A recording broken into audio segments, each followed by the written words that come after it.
Hey everybody, please be sure to subscribe.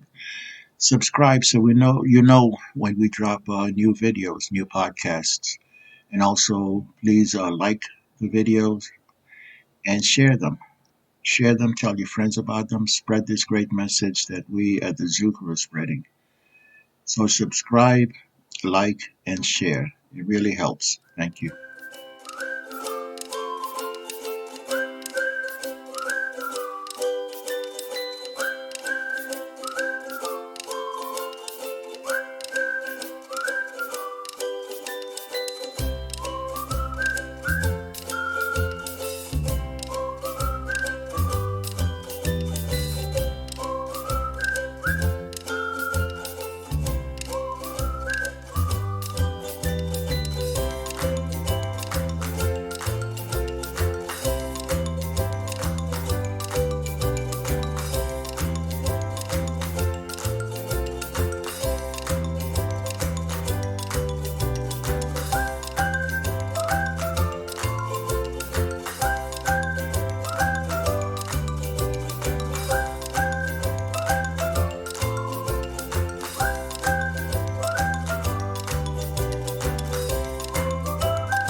Hey everyone, welcome to Ain't It Grandma, the Wind Stop Blowing podcast.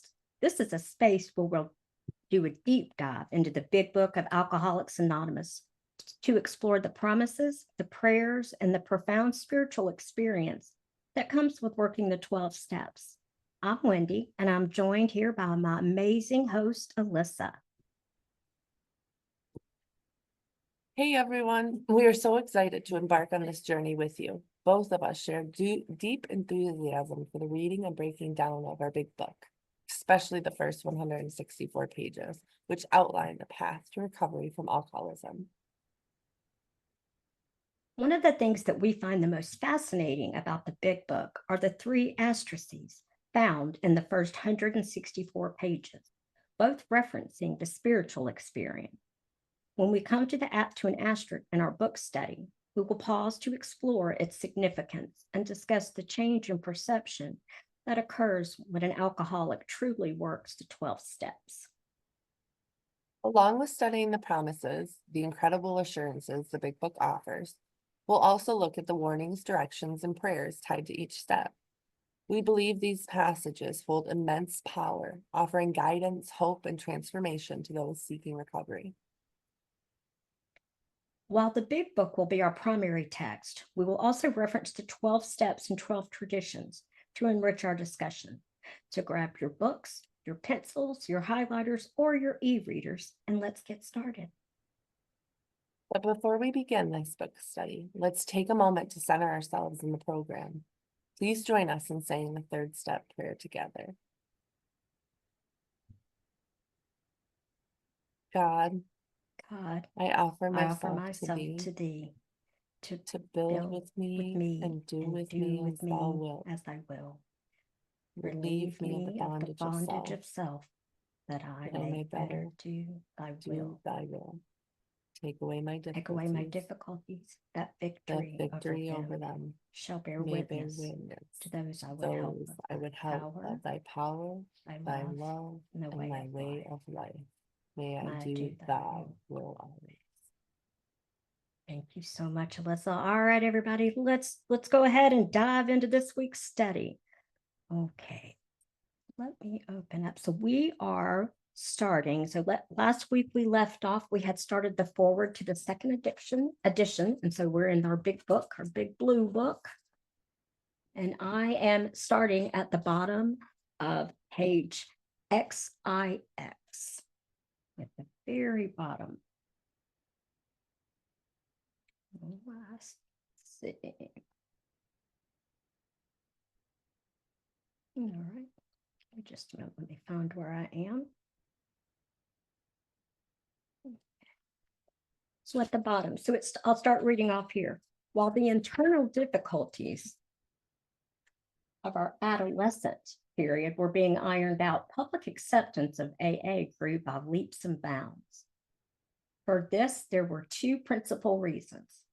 the large number of recoveries, and the reunited homes. These made their impression everywhere. Of alcoholics who came to AA and really tried, 50% got sober at once and remained that way. 25% sobered up after some relapses, and among the remainder of those who stayed with AA showed improvement. Other thousands came to a few AA meetings, and at first they decided they didn't want the program, but great numbers of these, about 2 out of 3, began to return as time passed.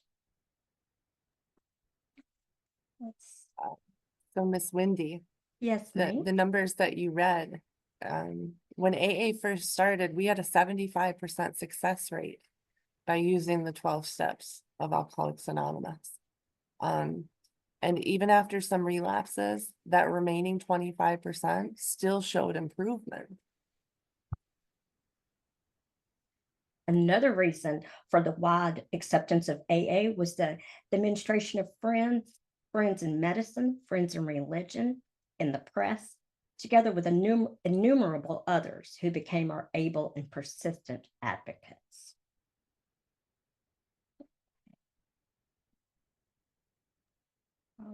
And without It goes- such support, AA could have only made the slowest progress. Some of the recommendations of AA's early medical and religious friends will be found further on in this book. So it goes on to say that Alcoholics Anonymous is not a religious organization. Neither does AA take any particular medical point of view, though we cooperate widely with men of medicine as well as men of religion. Our book goes on to, go ahead. Oh. You're good. No, alcohol being no respecter of persons, we are an accurate cross-section of America. And in distant lands, the same democratic evening up process is now going on. By personal religious affiliation, we include Catholics, Protestants, Jews, Hindus, and a sprinkling of Muslims and Buddhists. More than 50% of us are women. 15% of us are women. And these are the numbers based off of the forward to the second edition. So as the fellowship was in 1955.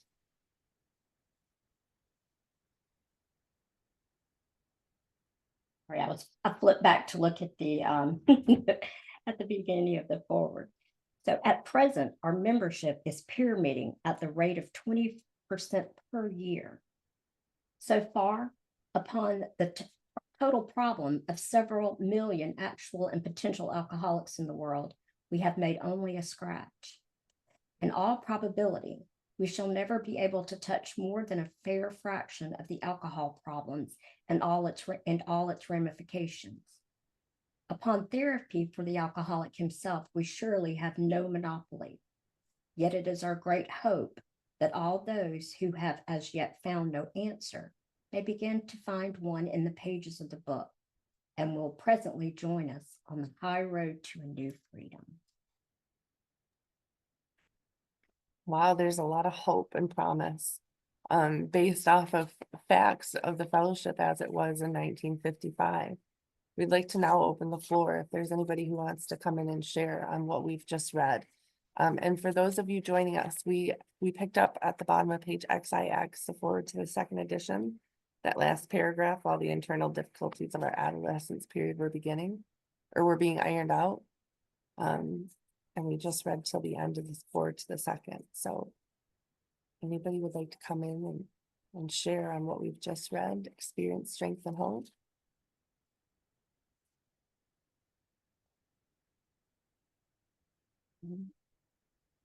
I'll still hold on to that 75% success rate with that other 25%. I mean, it says it right here in the literature. After and among the remainder, those who stayed on with AA still showed improvement. So this way of life, it works. It really does. It's telling me that in the beginning of this book, even before I get to the part of the book where it promises me that based off of the actions I've taken. So come on in, Sam. Good to see you. Me too. Hey guys, Samantha Alcoholic. Yeah, my experience is that if I don't pick up a drink and I take it a day at a time, my life gets better. So while working this program, things do work out, and it's not immediate, but just over time, things just work out better. A lot of the things that um I felt when I first came in was just faith, faith it till you make it. Because it was so unfamiliar to me, but two things that I just always told myself, that just don't pick up a drink just for today, and things do get better. And they will, and they've shown that. And then I have faith in what does come out of it that is better. And then I've used that to get me through. But yeah, it works for me. The promises have come true for me. So thank you. Thanks, Sam. Yeah. Okay.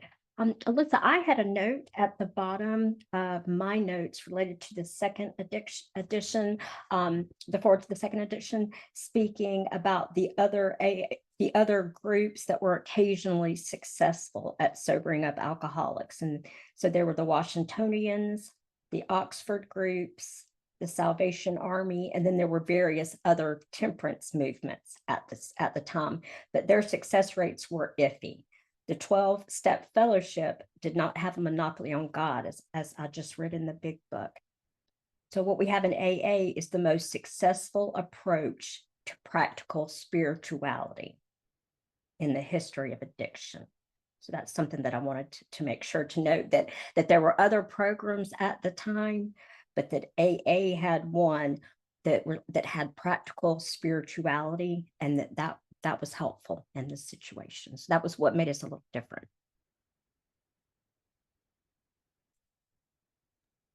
Thank you for sharing that fact, Miss Wendy. We Should we found go a ahead solution on which we can agree. So go ahead. Yes. Yes, please. Continue. Did you want to add anything else related to the forward to the second edition, or anyone else before we move on to the forward to the third edition? Oh, hey, Clyde, come on in. Yeah, thanks, Wendy. I'm an alcoholic. My name's Clyde, and you just said something that really got my attention, Wendy, and it was practical spirituality. And that is exactly what we offer. And we hear about that in Bill's story when because Bill's going back and forth and on about this God of organized religion. And he wants to get sober. He sees that Ebby's sober and at work, but he just can't get over that hump. And then Ebby says, why don't you choose the God of your own conception, your own understanding, Bill?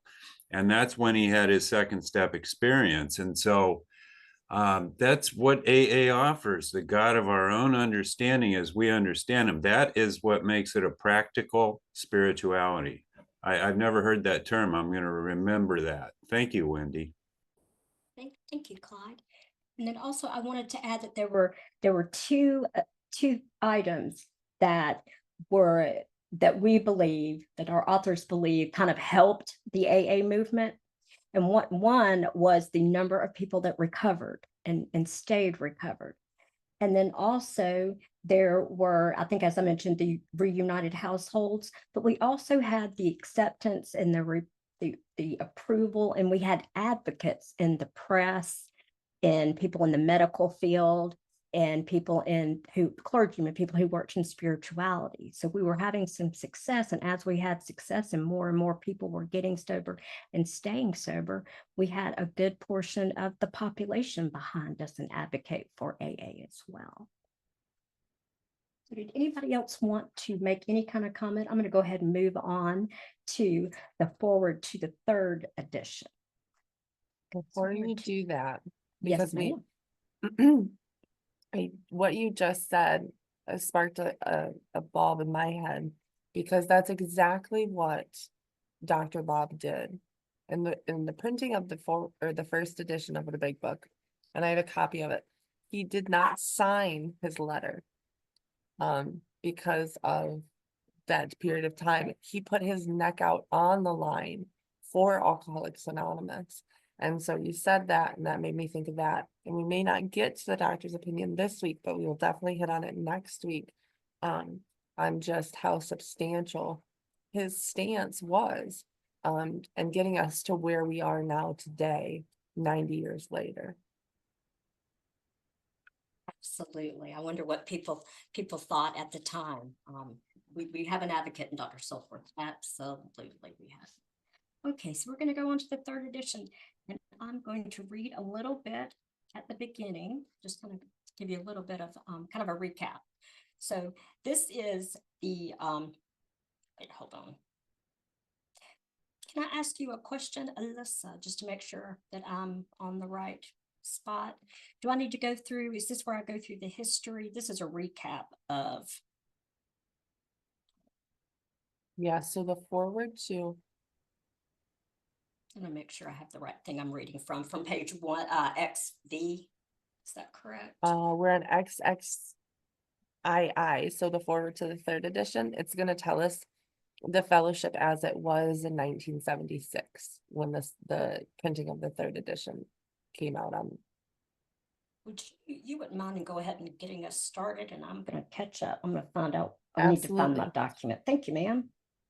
So by March 1976, when this edition went to the printer, the total worldwide membership of Alcoholics Anonymous was conservatively estimated, so basically underestimated, at more than 1 million, with almost 28,000 groups meeting in over 90 countries. And if we flip back for just a moment to the beginning of the forward to the second edition, the fellowship as it was in 1955. So 21 short years earlier, there were 6,000 groups. So 6 goes into 28, 4.5 times. So our groups increased 4.5 times. We were at 150,000 recovered alcoholics in 1955. When it came to the printing of the third edition in 1976, there was over 1 million. 1 million. That is more than a 75% increase, like 85 if my math is good. And then it was found in the United States, the provinces of Canada, on the British Isles, Scandinavian countries, South Africa, South America, Mexico, Alaska, Australia, and Hawaii. So that's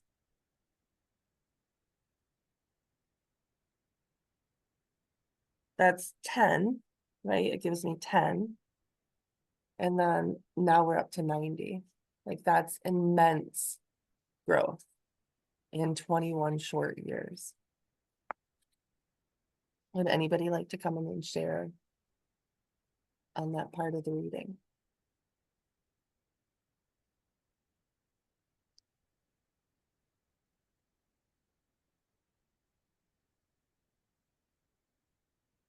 All right.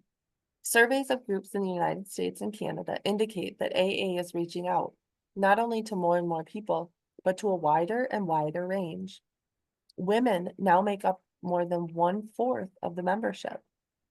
Among newer members, the proportion is nearly 1/3.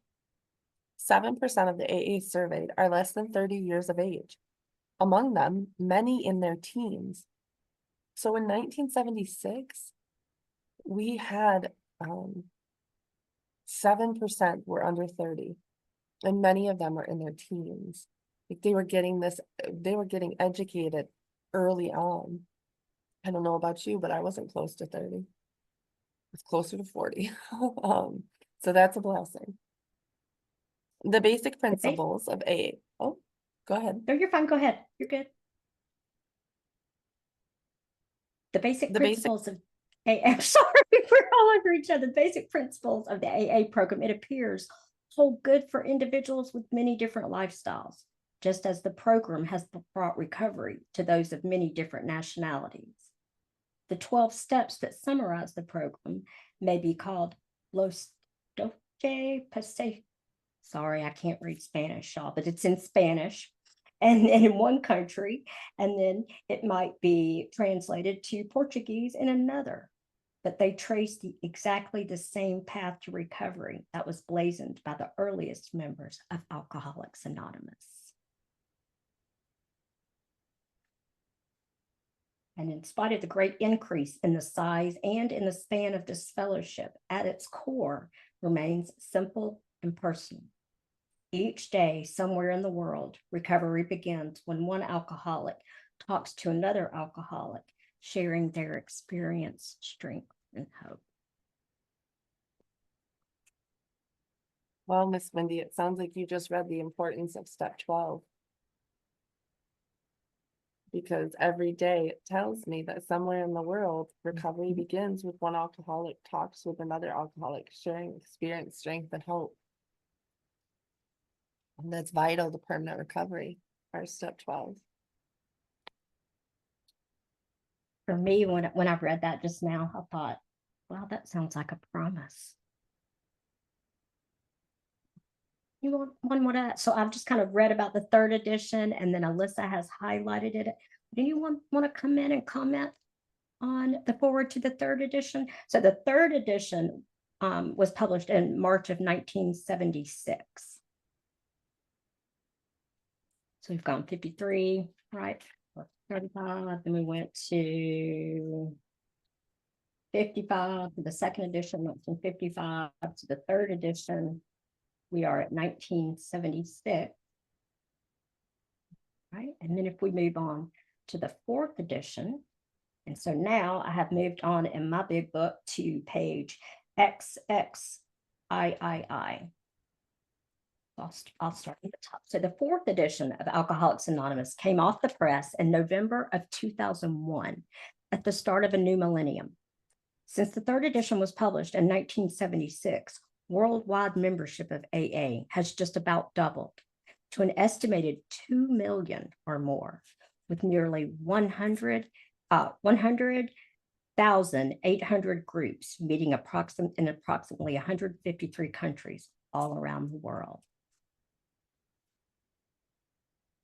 So there's 25 years between the printing of this third and the fourth edition. And the fourth edition is what we're going to get into studying. So members have doubled. So we've gone from 1 million to 2 million. We were at 28,000 groups in 1976. Now in 2001, we're over 100,000. well, that's a big jump Groups. right there. Yeah. And did the you say, country's almost doubled? yeah, didn't we say, what was it, 50 earlier or 75? Did we just say? I've already forgotten. 90. But by 90, 90 okay. countries when the third edition was printed, 28,000 groups and 1 million recovered alcoholics. Wow. Literature has played a major role in AA's growth, and a striking phenomenon of the past quarter century has been the explosion of translations of our basic literature into many languages and dialects. In country after country where the AA seed was planted, it's taken root, slowly at first, and then growing by leaps and bounds when literature has become available. Currently, Alcoholics Anonymous has been translated into 43 languages. And so that's as of 2001. And so we're in 2025 now, and I wonder how many more. I have to see if I can My asterisk at the bottom of my book says that in 2021, Alcoholics Anonymous is in 73 languages. Whoa. So yeah, let's bounce those numbers to show the mushrooming effect. So I'm going to go back to the forward to the first edition, which was 1. And then in the forward to the second, we counted 9, right? 9 different countries. But that doesn't mean we all had different languages. And then in the third edition, we popped up to 100,000. membership. The 90 countries. Or a million membership, 90 countries. And then we almost doubled again in the 25 years between the printing of the third and the fourth edition to 150. As the message of recovery has reached larger numbers of people, it has also touched the lives of a vastly greater variety of suffering alcoholics. When the phrase, "we are people who normally would not mix," which is on page 17 of our big book,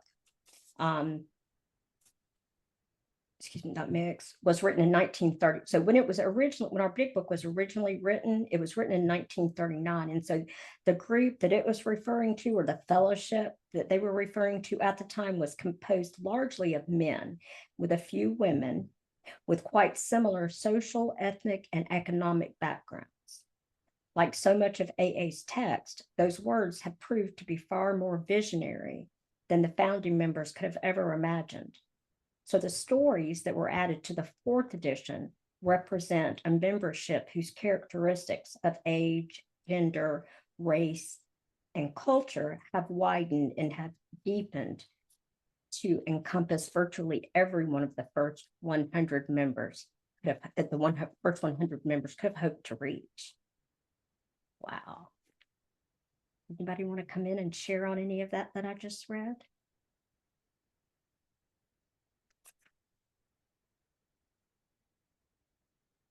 Elisa, recovered alcoholic. Thank you, Wendy, for pointing those out. And you were correct with the promise. And there's more promise here in the foreword to the fourth edition. And it's very important to understand our history, to see where we started to where we are now, because there's hope just in those numbers. Like this, we have a program of action that really works when you follow the directions. And that's exactly what this book does, is it gives us the clear-cut directions. They're simple directions, not always easy. I'm not going to get those two mixed up. But we are people who normally would not mix. That's a promise that we'll be able to break down more on page 17 when we get there. But I can say that the people that I meet in the rooms of AA, most of them I wouldn't cross paths with in the real world if I didn't have this opportunity of being an alcoholic. You know, I never thought that being an alcoholic would be such a big blessing. But today I've recovered and I've been given the opportunity to help others. So I can see that from my experience. And that's exactly what the stories in the back of the book give us. Our people's experience, strength, and hope based off of their results of applying the steps and the principles to their life. Clyde, did you want to come in? On in, Clyde. Yeah, I did. Hi, thank you. And Alyssa just touched on it at the end of her share. Alcoholic Quiet here. I'm having a feeling that one of these days in the not too distant future, they're going to add more stories. You'll recall they are not changing the first 164 pages of the book.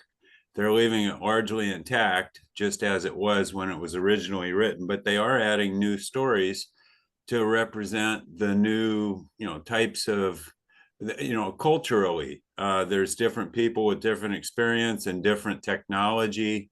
So I would be willing to bet that sometime in the not too distant future, they may add some more stories to the back of the book and maybe edit and reorganize what's back there, those stories. Whoops, sorry about that. Thank you. Thanks, Clyde. Stephanie, did you want to come in? Yeah, thanks, Wendy, and thanks, Elisa, for this. So, at the very last rehab I was at, every night I would read those stories in the back of the book. I read every single story in the back of the book. There was nothing else to do. And even though they were all very different, I could relate to them all in some way. In some way, even if it was, it was a man telling a story, or it was a woman who had 8 children or something like that. somehow it all came back to we're alcoholics and we do recover, and this is how they did it. And so I found I found a lot of comfort in that. Um, because I had a lot of alone and downtime in that rehab. So those stories were my nightly, like that's the way I went to sleep. And so yeah, it's amazing how people from all walks of life um, they all have something to, at least for me, they taught me um, how they did it, and it all seemed to come back to the same thing. And it was AA. I mean, it was this program. And so I just thought that was really cool. That every single story in the back of the book, I could find something to relate to. So just wanted to share that. Thanks so much for coming in and sharing that, Stephanie. Appreciate that. Okay. Right, so I'm going to go back and I'm going to, if it's okay with Alyssa, I'm going to just finish out the 4th edition. Let's see. Oh, wait, hold on. Right, yep, so I'm going to page XXIV. So as I just read, so it said that stories added to this edition represent a membership whose characteristics of age, gender, race, and culture have widened and deepened to encompass virtually every one that the first 100 members could have hoped to reach. And while our literature has preserved the integrity of the AA message, sweeping changes in society as a whole are reflected in new customs and practices within the fellowship. Taking advantage of technological advances, for example, AA members with computers can participate in meetings online, sharing with fellow alcoholics across the country or around the world. In any meeting, anywhere, AAs share experience, strength, and hope with each other in order to stay sober and help other alcoholics. Modem to modem or face to face, AAs speak the language of the heart in all its power and simplicity. Thank you, Miss Wendy. And you Thank said you. there's part of this reading, right? Modem to modem. So in 2001, we were already meeting online. We were already using the internet. Now in 2020, when COVID struck, we adjusted, and that's when Zoom came in. And of course, when the 5th edition comes out, we're going to be able to see those numbers. But online was happening 19 years before we thought it was. I didn't think it existed before then. And the importance of reading the forewords, the history of our way of life, our program. And so we can see, you know, where we came from and just how effective this process is. And if it's okay for me to add, I'm Wendy, I'm an alcoholic, and I just wanted to add that what I learned about earlier, or was reminded about early when we were reading some of the, the previous forwards to the editions, that there's always been some sort of distance component that even way back in the day when AA first started in the 30s, that some people did their correspondence and their step work through mail, through written letters. So there's always been some sort of, and when you look at the history of distance education, that's where it starts. That's where they start distance ed, is with writing corresponding letters back and forth. So AA's just kind of followed the same path as technology has advanced. Thanks for letting me share that. So that's the 4th edition. Is there anything that anyone wanted to share about that, or anything else that you wanted to mention, Alyssa? Should we go ahead and break into the doctor's opinion? Absolutely. If there's no All one who wants right. to share on that, then yes, let's move right along. All right, There do is it. one thing that it does not tell us in this book, and it doesn't tell us to stop for a period of time except for 2 places, and those are pauses. with a thought and an hour. So we will read it as directed, and that's continuously. Okay, so I'm going to start reading the doctor's opinion, and I am on page XXV. So we of Alcoholics Anonymous believe that the reader will be interested in the medical estimate of the plan of recovery described in this book. Convincing testimony must surely come from medical men who have had experience with the sufferings of our members and have witnessed our return to health. A well-known doctor, a chief physician at a nationally prominent hospital specializing in alcoholic and drug addiction, gave Alcoholics Anonymous this letter. Would you like to read it, Elisa? Absolutely. To whom it may concern, I have specialized in the treatment of alcoholism for many years. In late 1934, I attended a patient who, though he had been a competent businessman of good earning capacity, was an alcoholic of a type I had begun to regard as hopeless. In the course of his third treatment, he acquired certain ideas concerning a possible means of recovery. As part of his rehabilitation, he commenced to present his conceptions to other alcoholics, impressing upon them that they must do likewise with still others. This has become the basis of a rapidly growing fellowship of these men and their families. This man and over 100 others appeared to have recovered.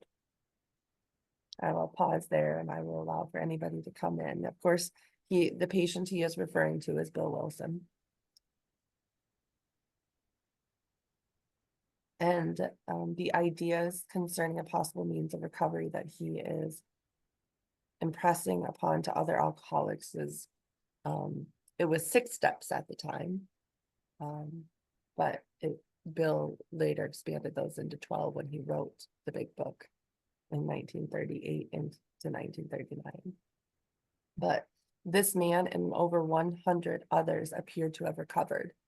So the promise that I'm reading is that if I follow the directions of this program of action, I'm going to recover. I'm not going to be cured, right? But I can recover from this hopeless state of mind and body. Would anybody like to come in and share on what we've just read up to this point?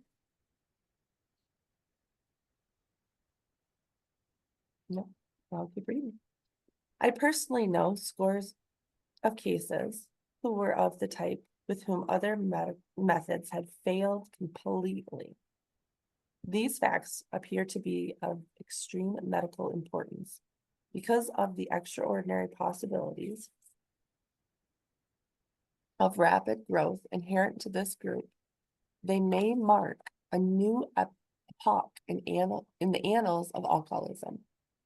These men may well have a remedy for thousands of such situations. You may rely absolutely on anything they say about themselves.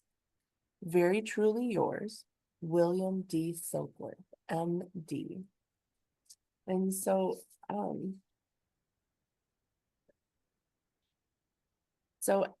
I had to look up epoch in my big book dictionary because I was not familiar with that word.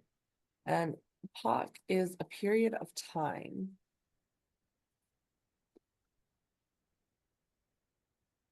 So this group, they may mark a new period of time in the annals. And I had to look up annals too. And I'm using my big book dictionary to do both of those.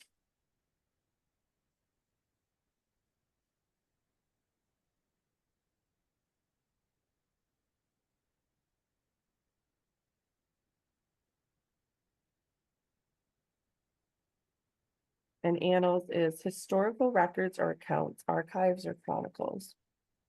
So in the archives of alcoholism, these men may well have a remedy for thousands of such situations. So we have a solution. It's telling me about that in the doctor's opinion.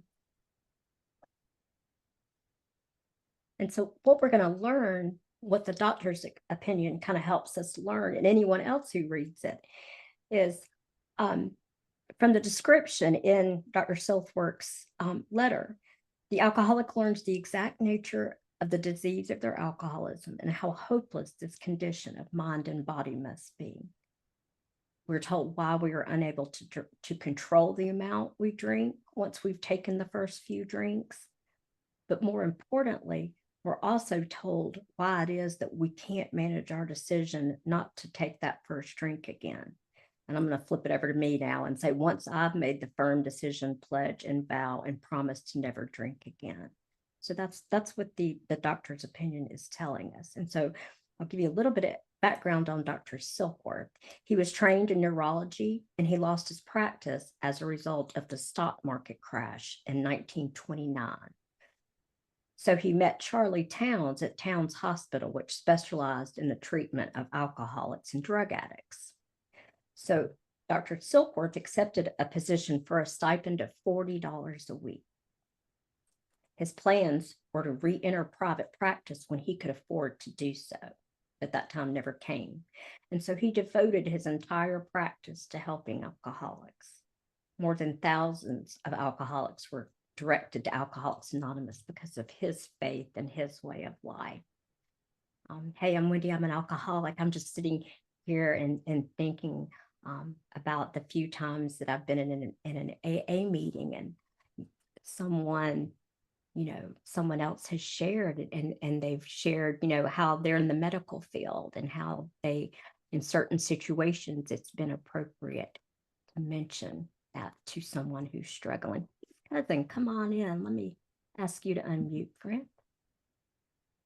Yeah, I'm Jonathan, and I'm an alcoholic. And what you just read and the way you just explained that, you know what that said to me? It said, like a downgrade turned out to be an upgrade for Dr. Silkworth, because he walked away from a better, the better job. He lost it, not to his own, but due to the stock market. And the guy offered him a job, just enough to get by. And he had planned, I'm going to make some money here, and then then I'm going to get back on my feet. But it turned out that he found something that he could do that was more than about money. Wow, it was more than about money. He started really saving lives. Thank God for Dr. Silkworth, man. Thanks for coming in with that, cuz. So without Dr. Silkworth being willing to write the letter and put forth his opinion on alcoholism, then Alcoholics Anonymous would have never happened. Because it was only when we clearly understood a problem that we can find the solution. So if I don't know what the problem is, I don't know how to fix it. And that's what the program of AA, and that's what Dr. Silkworth was trying to say in his letter, is we think we have a solution. So it's only when we clearly understand it that we can find the solution. And Bill understood the hopelessness of his alcoholism by reading and by listening to Dr. Silkworth, his opinion on alcoholism. And Dr. Bob understood the hopelessness of his alcoholism after Bob explained Dr. Silkworth's opinion to him. So Dr. Silkworth explained alcoholism to Bill, and then Bill explained it to Bob. Wait, hold on. Yep. And Bill explained to Bob. So if an alcoholic really wants to stop drinking for good and all, he must fully concede to his innermost self that he has a hopeless condition of mind, body, and spirit. I can say that I'm an alcoholic and I wanted to stop drinking for good. And I have fully conceded that I'm a hopeless alcoholic without the fellowship and my higher power and the program of AA. So being willing to admit that and being able to admit that is the first step in recovery. And the doctor's opinion is where it outlines that we have to completely surrender, concede to our innermost selves, that we're an alcoholic, that I'm an alcoholic and I can't control my own drinking alone. I can't do it by myself.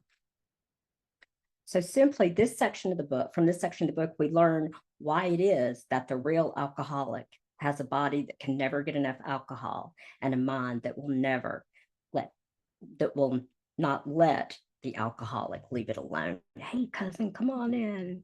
Asking you to unmute. Yeah, what you said is just what I was going to touch on. And yeah, Dr. Silkworth is the one who found out about the allergy and told us about the allergy. And then later on, we're going to read about Dr. Young. He's the one who knew that the problem centered in our mind and that we would need a spiritual remedy. So it was a two-piece puzzle. And Dr. Young was all the way somewhere in Europe. So, you know, these two things that we needed to know in order to start to recover and understand and start to recover came from all over the world. You know, you had Dr. Silkworth here in the United States and Dr. Young somewhere in deep in Europe, you know. So yeah. And we're going to talk, they're going to bring that up later on with the story of Roland Hazard. Thank you, guys. Thanks for coming in and sharing that. Anybody else want to come in and share? So Miss Wendy, Yes, ma'am. you hit on an important part, right? We talked about the allergy. It says the body of the alcoholic is quite as abnormal as the mind.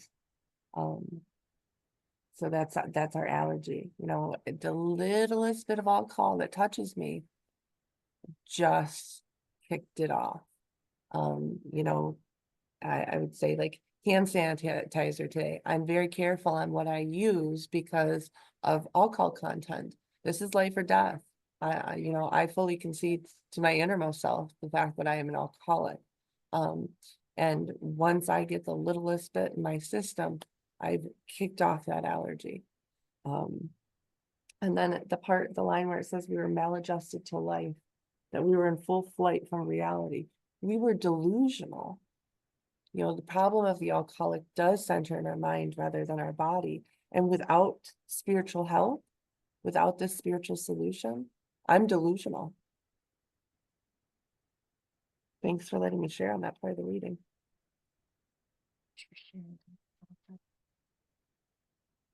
I'm gonna go back and read a little. Oh, you know what? I would like to read, if it's okay, a little more. I'm going to read from the big book. So I'm on page XXVI, and I'm going to read about that allergy, what our big book says about the allergy in the doctor's opinion.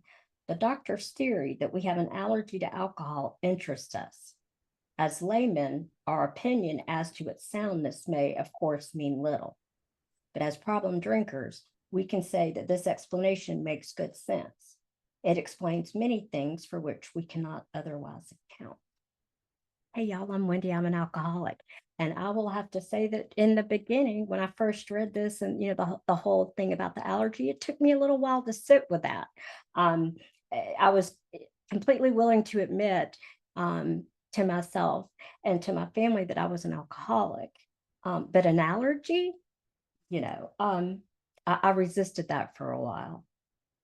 And you know what? Now it doesn't matter to me at all because what I know is when I drink, I lose control when I drink. And another thing I was going to make a comment is I knew that I was an alcoholic and couldn't control my drinking, but it took me a little while in AA and a little bit of work and practice and working with others and belief in my higher power to realize that my thinking was delusional.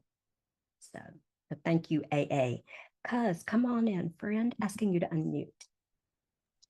Yeah, I'm glad that you said that. You know that my experience was the exact opposite. You know, many years ago, I could understand that I was allergic to alcohol and drugs because the way that they affected me.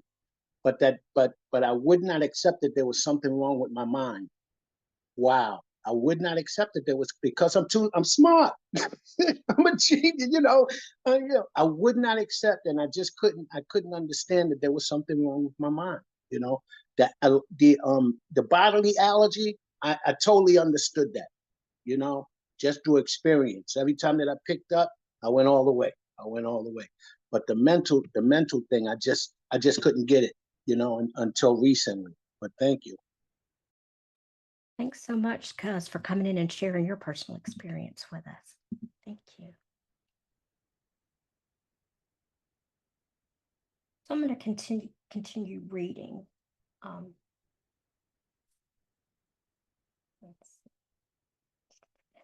Though we work without our solution, I'm still on the same page, XXVI, though we work out our solution on the spiritual as well as an altruistic plane, we favor hospitalization for the alcoholic who is very jittery or befogged.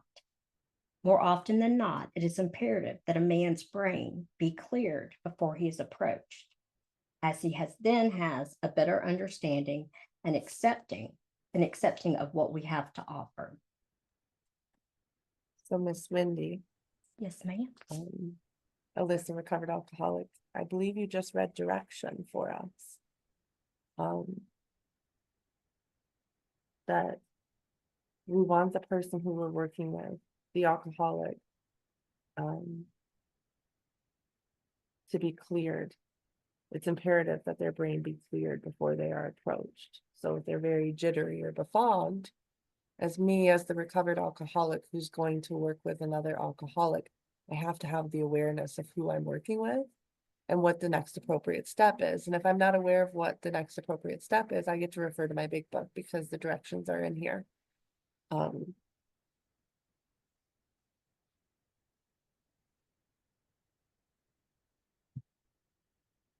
And I can break that down because the promise is they have a better chance of understanding and accepting of what we have to offer, which is our recovery recipe, the 12 steps, the solution to our problem.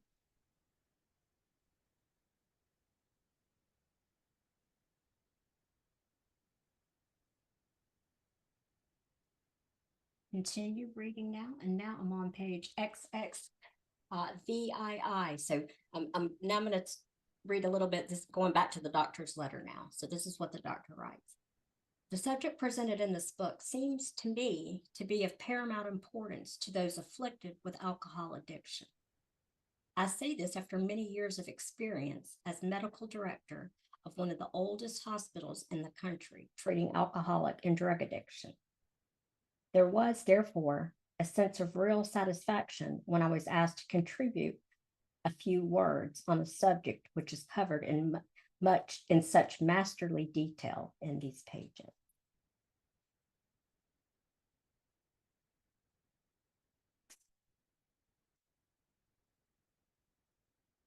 So Dr. Silkworth goes on to say in his letter that in all of his years and his experience being a doctor and his role as doctors, that this is a solution that may possibly work, that they finally found some.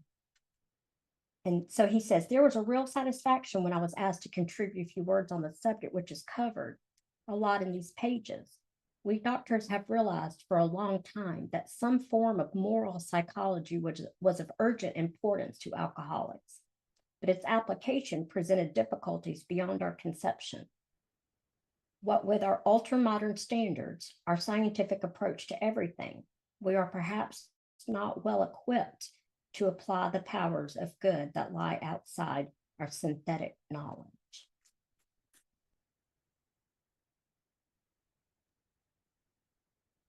Thank you for reading Many that, years. Miss Wendy. Yes, ma'am. And so it's telling us that we're going to need something outside of ourselves that is more powerful, but it's the power of good. So I'm going to need something outside my synthetic knowledge, but it's a power of good, and it's gearing me up for what we're about to read. Many years ago, one of the leading contributors to this book came under our care in this hospital, and while here, he acquired some ideas which he put into practical application at once. Later, he requested the privilege of being allowed to tell his story to other patients here, and with some misgiving, we consented. The cases we have followed through have been most interesting. In fact, many of them are amazing. The unselfishness of these men, as we have come to know them, the entire absence of profit motive, and their community spirit is indeed inspiring to one who has labored long and wearily in this alcoholic field. They believe in themselves and still more in the power which pulls chronic alcoholics back from the gates of death.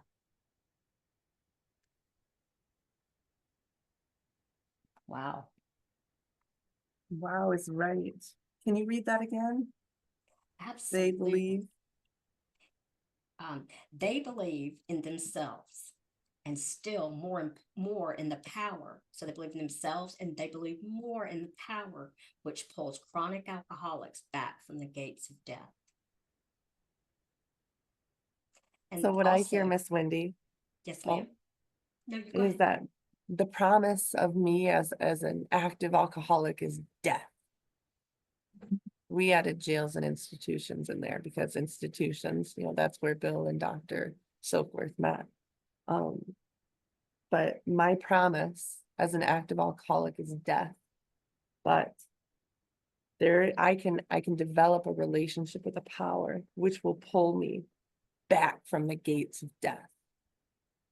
That is a huge promise. Well, and I love too, Miss Elisa, Wendy Alcoholic. What I love too is a few lines before that. Dr. Silkworth, he describes the men as unselfish, and they have an absence. So they're not out to make money at all. I think that's pretty powerful. And that they have a community spirit. And so I'm thinking about myself now, when I got into, when I got into alcoholism, when I got into AA, when I came into AA, one thing that my sponsor told me is she said, Wendy, you're not a productive contributing member to your society right now. You're an alcoholic. And she said, and that's part of what you're going to learn in AA to do is you're going to learn again how to be a good friend, how to be a good coworker, how to be a good mom, a good spouse. And in here, you're going to use the program, your higher power, and the fellowship to reintegrate into society to become a productive citizen. So reading that, because I know when I first came into AA, and I still work, I still suffer with it. I still work to be unselfish, and I still work sometimes. Sometimes I want to be paid for something as opposed to just doing it out of the goodness of my heart. So having Dr. Silkworth describe how I'm thinking of myself, and to me, that's a promise that if I keep working this program, I'll be less selfish. If I keep working this program, I'm going to be a productive citizen again. Thanks for And letting me share, y'all. spoiler alert, it's that 4-step process that allows us to become unselfish. That process has to become my best friend in order for me to receive the benefits of this way of life. And that's exactly what, as you read it the first time and as you came back in and expanded on it, the unselfishness of these men. I couldn't become unselfish without that power.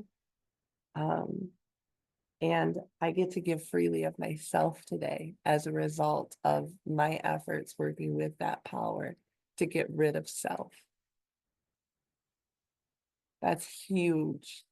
Come on in, Stephanie.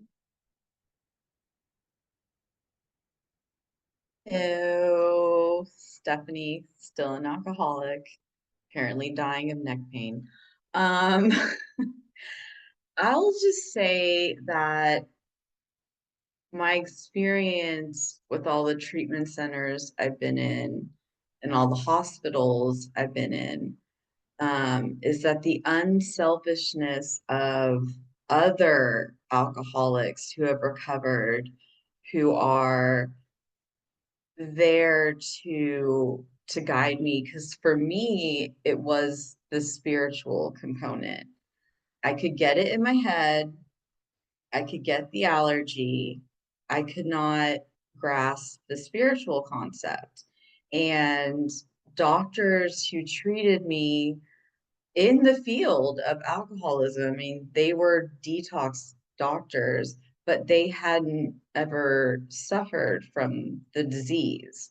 They couldn't quite, there was something, it's like they could fix my body and then they could talk to me logically, but there was always something missing. And then when I would go to treatment centers, where there were counselors who were recovered alcoholics, they were the ones that described like the third part of this, which is the spiritual component, that I was devoid of spirituality, of any connection to something greater than myself.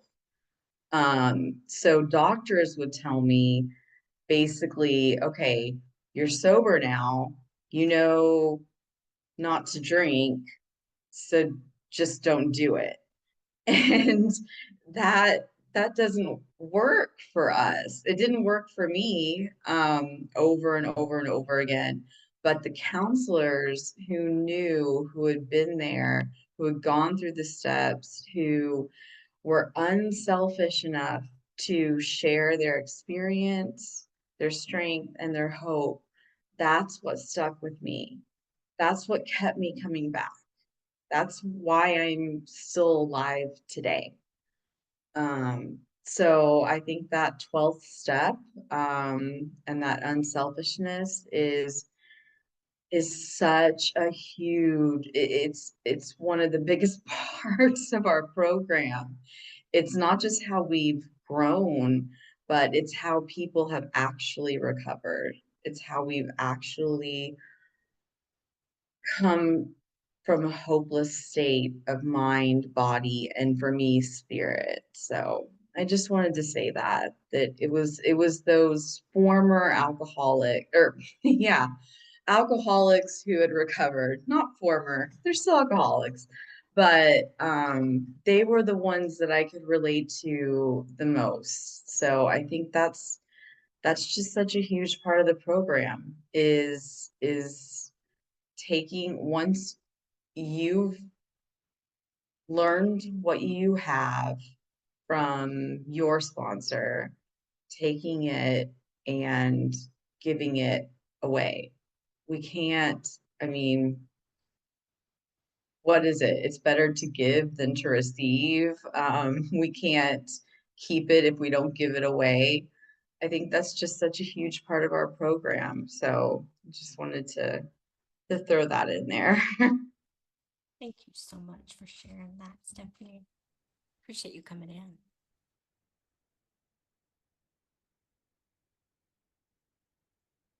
All right, let's see. Anybody else want to come in and share?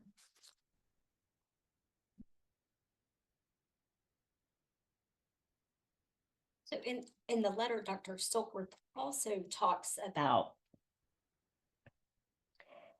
how we should not ignore the physical part of alcoholism.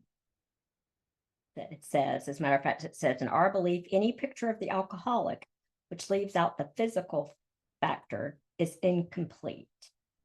And so that kind of relates back to, so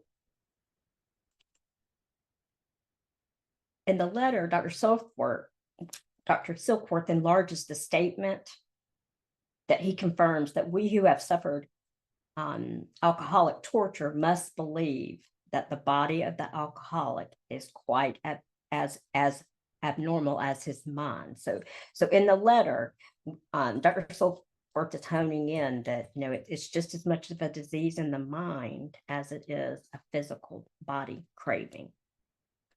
And so we weren't satisfied if we were told that we couldn't control our drinking just because we were maladjusted at life.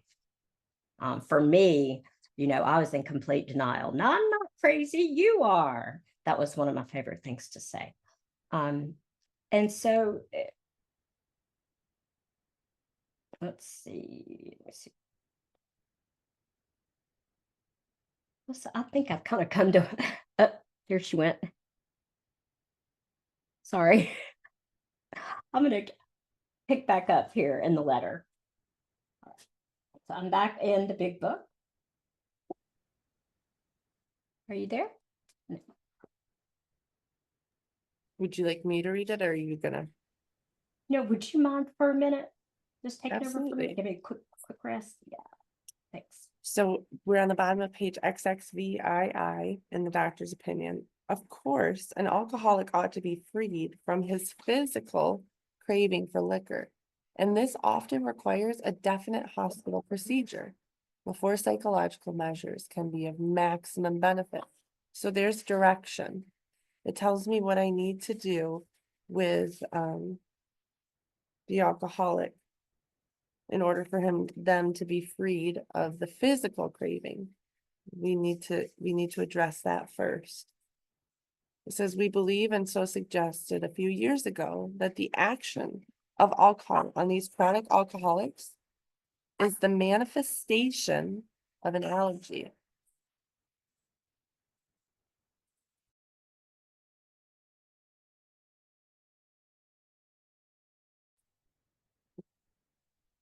So we have the manifestation of the allergy, that the phenomenon of craving is limited to the class and never occurs in the average temperate drinker. So I'm unique when it comes to alcohol, right? I'm different than my fellow. These allergic types can never safely use alcohol in any form at all. So it's already telling me I have to be completely abstinent because I can never safely use alcohol. And once having formed the habit and found they cannot break it, once having lost their self-confidence, their reliance upon things human, their problems pile up on them and they become astonishingly difficult to solve. So if I use alcohol, my problems are going to continue to get worse and I'm not going to be able to solve them. But there's hope, and here it is. This frothy emotional appeal seldom suffices. The message which can interest and hold these alcoholic people must have depth and weight. There's direction. So the warning is frothy emotional appeal seldom suffices. And then it says, in nearly all cases, our ideals must be grounded in a power greater than ourselves. And if I do that, I get to recreate my life. That's a promise. So in that paragraph, it gives me a warning, it gives me direction. And then it gives me the promise. I'm going to be able to recreate my life if I ground my ideals in that power greater than myself that it's been talking about in the doctor's opinion up to this point. He's referenced it several times. He did it on the paragraph in page.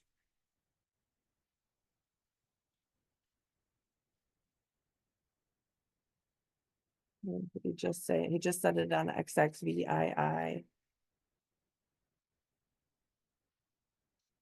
That we are perhaps not well equipped to apply the powers of good that lie outside our synthetic knowledge. So he geared us up to see that we're going to need something outside of ourselves that we need to ground our ideals in. Would anybody like to come in and share on that part of the reading? Experience strength and hope. Has anybody grounded their ideals in a power greater than themselves and been able to recreate your life? All right, Clyde, come on in. Thank you, Elisa. Hi, I'm an alcoholic. My name's Clyde. And you talked about it earlier, Elisa, about that fourth step.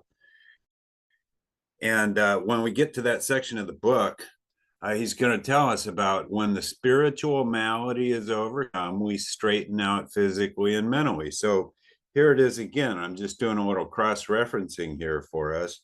He's talking about, he's explaining the physical part of our disease and the mental part. And then he tells us that we're going to need a higher power to solve our problem. So it's the same thing that gets repeated in different words. When the spiritual malady is overcome, we straighten out physically and mentally, is being restated in the fourth step and right here. So just wanted to point that out. Thank you. Thank you, Claude. Thanks for coming in and sharing that. Cousin Jonathan, you want to come on in? Asking you to unmute. Yeah, I'm right here. I'm Jonathan, and I'm an alcoholic. And hey, Clyde, you know that this is our page, man. You know, right here, in this page right here, it tells me why I drink.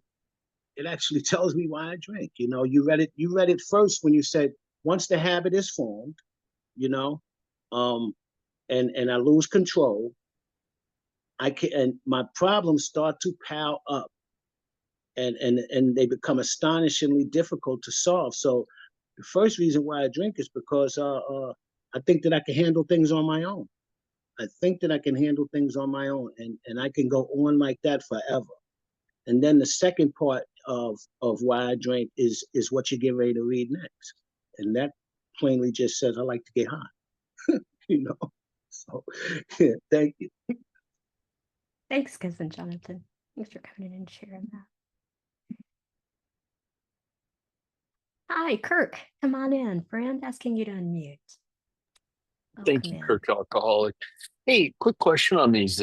So this is pretty much why, like when I was in the treatment and I kind of got the idea is that when we had issues, when we have, or excuse, I'm sorry if I say we, me, I apologize. As alcoholics, we talk to a fellow alcoholic. We just don't talk to a friend of ours because he or she would have a better understanding of what we are, or God bless America. I'm sorry, what I'm going through. Is that correct on how we're looking at this?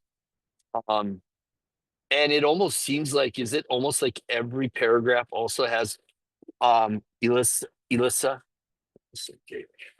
What is it? The three deals, like the answer, like that. You know, you were mentioning that one with the frothy emotional. Um, what were the three things again on that you were talking about? I'm sorry. Thank you. No, you're good. Yeah, So you're good. the frothy emotional appeal seldom suffices. That's giving me a warning. And then the direction is that I need to carry the message, which can interest and hold these alcoholic people, and it must have depth and weight. And then my ideals must be grounded in a power greater than myself. So that's direction. I'm taking that as direction. And the promise is that I'll be able to recreate my life. So all throughout this book, Bill does a good job of saying the same thing over and over again to get through our selfish skull here.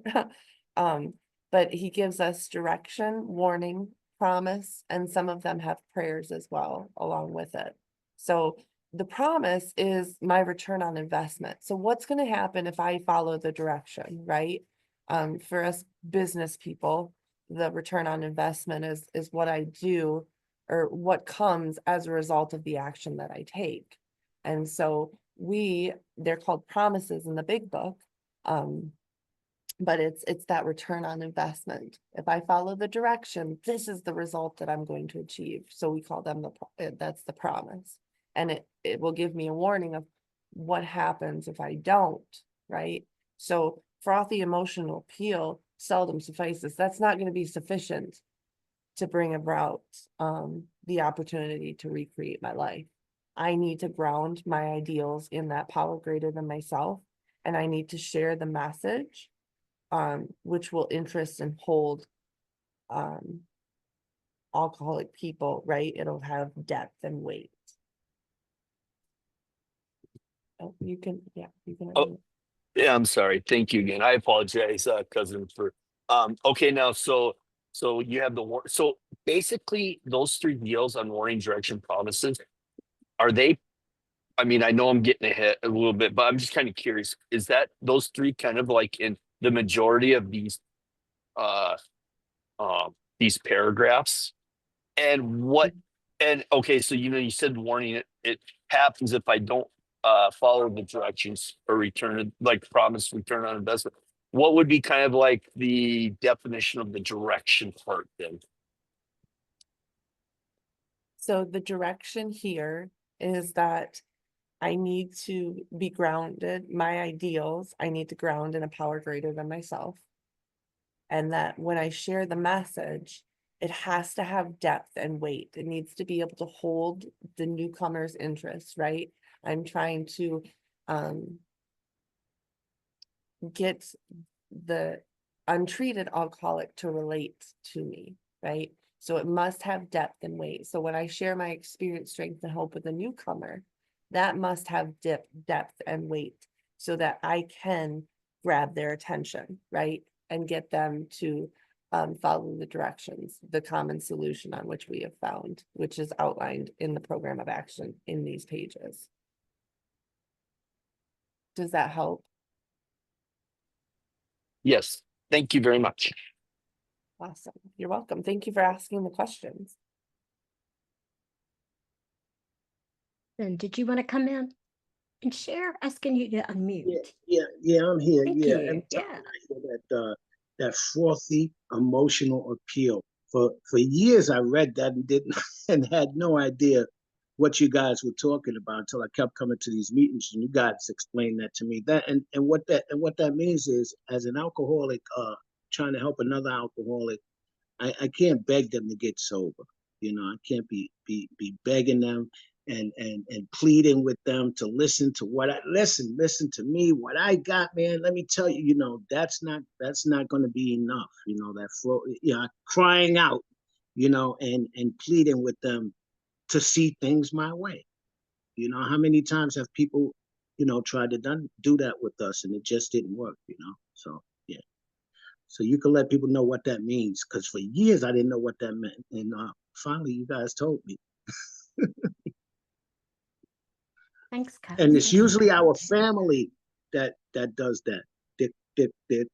They're begging us to get sober, to get it together, and they're crying out, man, and it doesn't work, Thanks. Thanks, cousin. Thanks for coming in and sharing that. Oh, sorry. What's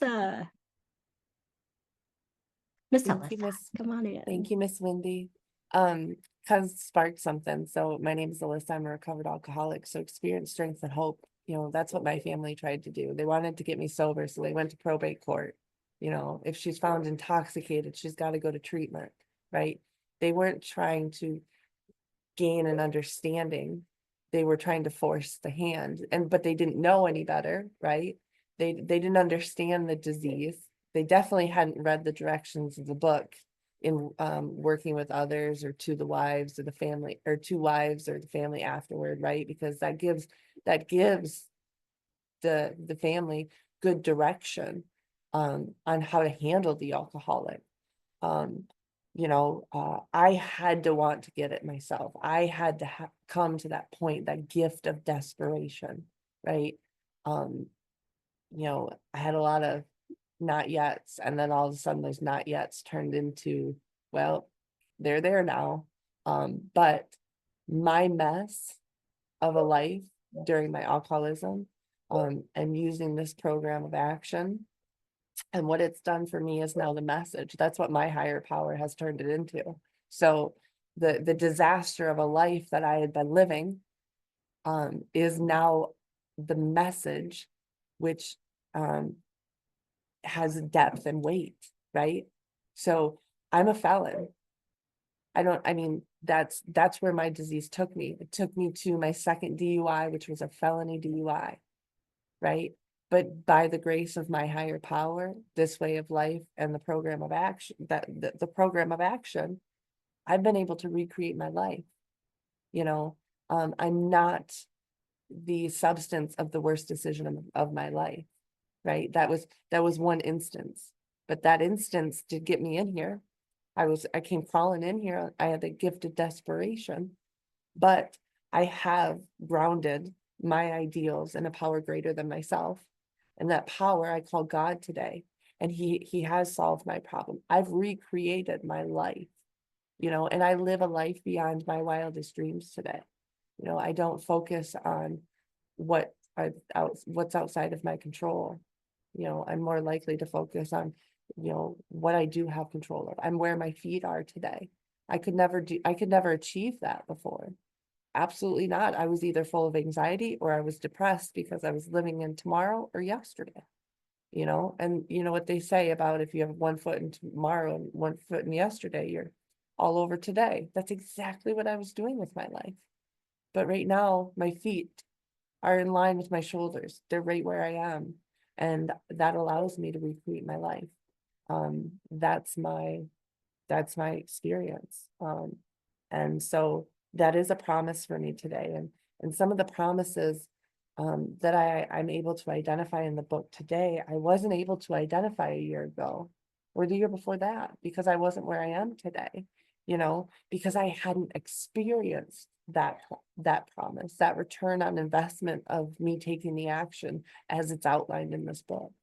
So thanks for letting me share that personal experience, because I never thought I'd be okay with being a fallen, but it's actually one of my greatest assets, because it helps save others' lives. That we aren't the substance of the worst decision of our life. It's one day, we can turn our mess into a message and help others to do the same. Like, that's just a miracle. It's a gift. We are blessed. So Absolutely. Absolutely. Thanks for that, Miss Alyssa. Yes, I'm with you. I'm an alcoholic. And just to kind of continue on what you were mentioning, Miss Alyssa, I didn't know what I didn't know. And I didn't know that, the point of life was to live in the now and not live in the past or the future. And that's something that AA has allowed me to do. Has not only allowed me to see where I should be focusing my attention. So first that, and then not only that, how to get to that point. So how do I get from here to there? How do I get from my self-centeredness to being less self-centered and more outward facing and more altruistic? And it's been a beautiful process. It really has. Candace, come on in. Hi. Let me go on. Hey, how y'all doing? Hey. Candace, alcoholic. I'm still in the office. And I think I'm the only one here. But everybody in here know I'm alcoholic, so but you just want to be respectful. I wanna first of all thank my higher power, who I call Daddy. I wanna thank the zoo crew. There's so much that has been said, and I've been kind of holding my tongue, because I'm learning all about character defects and fear and pride, and as I am genuinely working um, the steps, because I want to know who I am. And I heard a sister in the room say a couple days ago, she was talking about, I know we're not supposed to crosstalk, but it stuck with me. And she was saying how in 30 days, how she had changed people around her. And it struck me because I have had a spiritual awakening. I've had several of them. I kind of anticipate what today, Lord, what big or small, because it's so much. It's so much. Sometimes I just don't even know where to begin. I mean, and I'm trying to keep things focused, and but I'm like a little kid in a candy shop, like, oh really, it's I just I am where my feet are. I like that. I am where my feet are. And I'm learning how to walk, and not allow fear which has crippled me in areas of my life. That shit ain't coming back. That shit is not coming back. Um, so I know I'm all over the place, and like I said, I'm really trying to remain focused and delve deep and ask God why. I guess he 30 said, seconds, "Baby please. girl." I'm 30 sorry, seconds. y'all. As what I said, I knew what happened. That's why I'm like quiet because I need like a 24-hour therapy session. um, it's he wants me to do something, and I'm here for it. I'm here for it. Uh, y'all, thank you for letting me share. Thank you. Thank you for coming in and sharing that, Candace. Thank you so much. Thanks for sharing right where you are right now, right where your feet are. Were Well, you Miss going to come in? Wendy, I Yes. think this wraps us up for today. What an amazing study, and thank you all for your participation. I know that I felt my higher power and I could feel all of yours, especially in the shares. So thank you for participating. Miss Wendy, would you like to take us out with the Lord's Prayer? We can ask everybody to unmute and have a moment of silence. Yes, absolutely. So I'm going to ask everybody to unmute. And let's just take a quick moment of silence for those who might be suffering in and outside of the room. Who woke us up this morning? Our Our Father, Our Father, who art in who art heaven, in heaven, hallowed be Hallowed thy be thy name. hallowed name. be thy Thy name. kingdom Kingdom Thy come, come. kingdom thy Kingdom will come, be Thy will come, be done thy will done thy be will on be done earth as it done is in on heaven. earth on as it earth is in as Give it us is heaven. in this heaven. Give day us our Give this us daily day this our bread. daily day our bread. daily Forgive us our bread, Forgive us our and trespasses forgive us our trespasses as we trespasses and forgive forgive those who those who as trespass we trespass against forgive against us. us. those And who lead us And not trespass lead into us not against into us. temptation, but temptation, deliver Lead but us us not deliver from us into from evil. evil. Thine is the temptation, For but thine kingdom, is deliver the us from the kingdom, evil. the glory, and the power, Thine and the is the glory, kingdom, forever the and ever. power, and Amen. the glory forever and ever. Amen. thank you Thank all for you. being here. Thank you for being Hey, everybody, please be sure to subscribe. Subscribe so you know when we drop new videos, new podcasts, and also please like the videos and share them.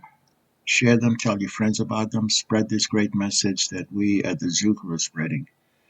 So subscribe, like, and share. It really helps. Thank you.